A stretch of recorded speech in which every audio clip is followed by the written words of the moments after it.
বিয়ে করে জীবন শেষ ভাই। বেটা তো আমি বিশ্বাস করে কোনোদিন বিয়ে করেন না ভাই।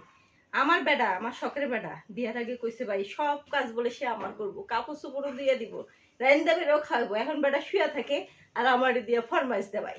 বেটা কয় বেটা বলে কাপড় চোপড় নাই ভাই, এক সপ্তাহ যদি কাজ না করি। এই যে দেখেন এক সপ্তাহ কাপড় চোপড় বেটা আমি ধুয়ে দিলে বেটা একবার রাজা বাচ্চার মতো একের পর এক কিনতে থাকে, আর আমি না ধুয়ে দিলে বেটা ফকিনির মতো হাঁটে ভাই, ধোয় না। এরকম অকর্মা বেড়া কার কার বাড়িতে আছে আমাকে অবশ্যই কমেন্ট বক্সে জানাবেন ভাই। জীবনটা একবার শেষ, তেনা টানা না হলে এখানে 50 সেট কাপড় চোপড় বেড়ার। এগুলা কিন্তু ফলস না ভাই, বাস্তবে ময়লা। একদিনে 4-5টা ড্রেস সে পাল্টাই যদি আমি ধুয়ে দিই। এ বেটা কার কার বাড়িতে এরকম অকর্মা বেড়া আছে ভাই অবশ্যই জানাবেন। আর ভাইদেরকে বলবো ভাই, ভাবিদেরকে, বোনদেরকে এত কষ্ট দিয়েন না ভাই। একটু নিজের কাপড় চোপড় নিজে ধুয়েন, একটু তার নিজের যদি না ধুন তারটা ধুয়ে দিয়েন।